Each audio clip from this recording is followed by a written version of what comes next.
ஓம் நம சிவாய. பிரம்மன் நான்முகனான கதையும் காசியின் மகிமையும்.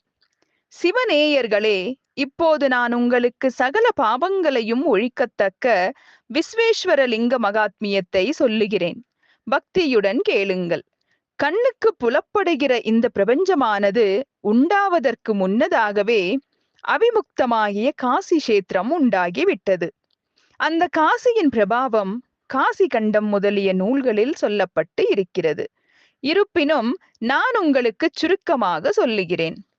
நிர்குணமும் சத்தியஞான ரூபமும் அழிவில்லாமையும் சித்தாந்த ஸ்வரூபமும் நிர்விகாரமுமாக விளங்கும் தேஜஸிலிருந்து பிரகிருதியும் புருஷனும் தோன்றி நம்மை படைத்தவன் யார், நாம் செய்ய வேண்டுவது யாது என்று கதையை முழுமையாக கேட்க கீழே இருக்கும் வீடியோவை கிளிக் செய்யவும்.